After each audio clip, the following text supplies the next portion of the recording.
So, to my to the people of Russia and to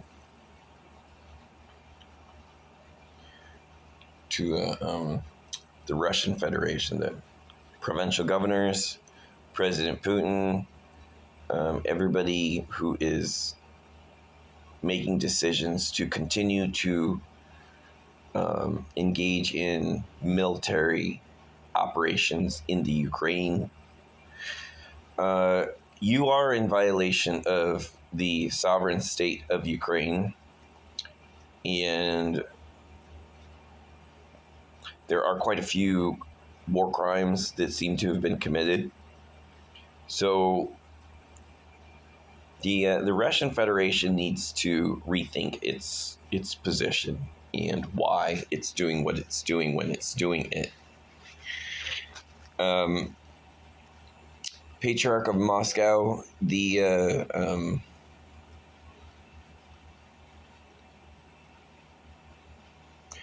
Russian Federation is going to have to give an account for every single weapon that it discharges. This is the 21st century. This isn't the 19th century, and it certainly isn't the 20th century any longer. So you really have to you're going to have to give an account for it, not just here on Earth to the International Criminal Court. You have to consider post-conflict resolution matters. Who's going to rebuild Ukraine and the destruction that's being unleashed upon it? What is your justification for continuing your military operations? Because you've displaced quite a few people. The grain supply to Africa has been disrupted. And morally and ethically, you've got to have some kind of justification for what you're doing. This kind of behavior is no longer acceptable on planet Earth, which is really, it's for us over here on the other side of the planet. We're scratching our head, kind of like, what happened to us working together on the International Space Station? Americans used to launch on Soyuz rockets, and now we don't. The cooperation from the scientific community has dwindled down to near nothing, it sounds like. We don't hear about those things anymore. And let me remind the Russian Federation really quickly. The United States Navy was kind enough to share with the world and the United American people the encounters that we've been having with unidentified flying objects. And let me point you all in the Russian Federation. President Putin, let me speak directly to you for just a second. Since you seem to be a man of God, and you seem to take interest in matters of the church and things of that nature, in the book of Genesis, it says, Cain went out and dwelt in wandering. Now, Cain means metal worker. And wandering is where the word planet, we get the word planet from. It's Latin for wanderer, planet.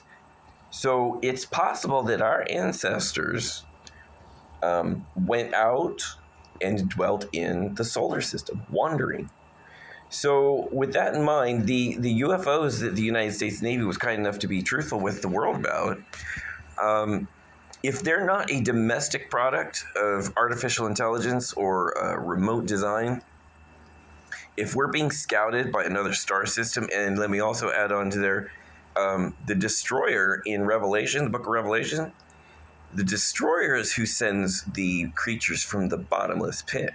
That word bottomless pit is the same word as abusos, the void. That's space-time, and given a key to the bottomless pit, a key to space-time, that could be some kind of interstellar transport or a gateway, a wormhole of some sort, some kind of technology that we don't yet possess.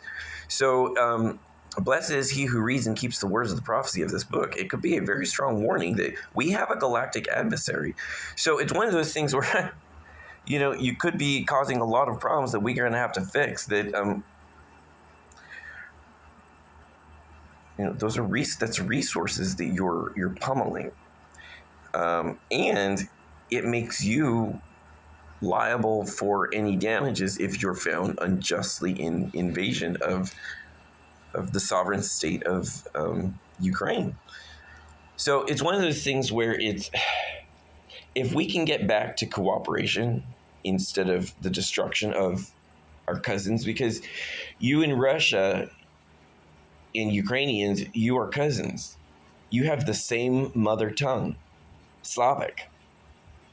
You're more closely related than us over here in America are. I'm an American mutt. I have a genetic gene pool of I've got all kinds of things. I'm three Native American tribes, plus I'm Puerto Rican, 8th Puerto Rican from my grandmother's side, plus English, Irish, German, Portuguese. So what you're doing over there is it's the 21st century. Warfare on this planet needs to cease unless it's some really, really high ethical and moral reason for going in. And it has to be justified. So the Ministry of Justice in Russia, whatever you call it, you need to seriously rethink what you're doing and why you're doing it.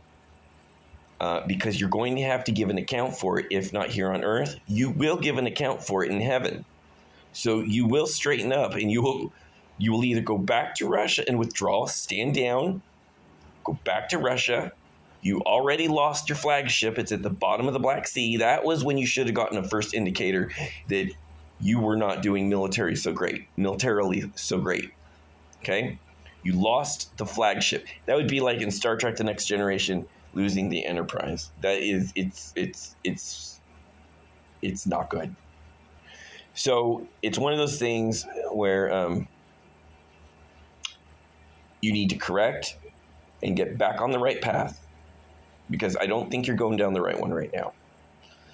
Whatever your reason for going into Ukraine was, you have to reassess that, and you still have to be just and justified in what you're doing. So you just pummeled the capital of Ukraine again, or you attempted to. Unfortunately, they shot them down.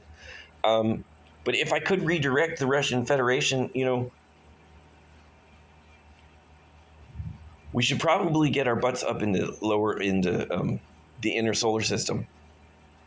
We have 2 planets right next door, Mars and Venus, that are both in the habitable zone.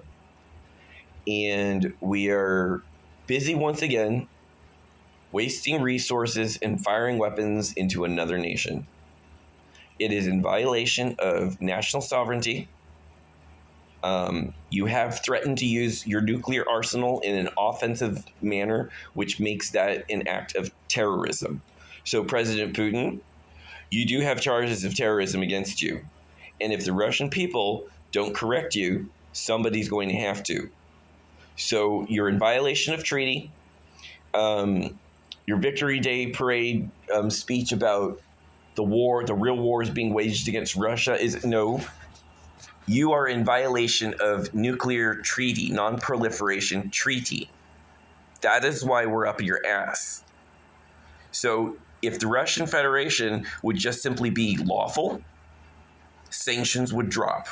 It's really that simple. The West doesn't want war with you.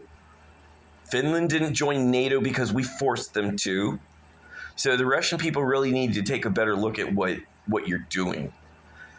It's the United States of America. We're not interested in forcing you to our will. We want your people to be free, and your people cannot be free as long as you are in violation of international treaty, which is binding. You have nuclear weapons that were developed that are unlawful and illegal. So it's a really, really cut and dry, clear kind of a picture. You have unlawful weapons. You are breaking international law by invading. You are invading Ukraine. It is not military operations. That's a military operation, invasion. So you're the ones in the sovereign state of Ukraine. So you can lie to your people and you can twist the truth all that you want to, President Putin, but based upon results, you're not in Russia. So it's not really, there's nothing to it's nothing to play around with, and twisting the truth is not going to work. So you have some serious matters that you're going to have to answer for. And if you don't clean it up down here, you're going to have to face Almighty God on it. So correct yourself and fix it, because you have some answers to give to the to at least your own justice system in Russia, and to the Russian Ministry of Justice. If you don't correct President Putin and get this under control, it's disgraceful for the International Criminal Court to have to do it. Americans won't allow the International Criminal Court to prosecute Americans because that's our responsibility to do it.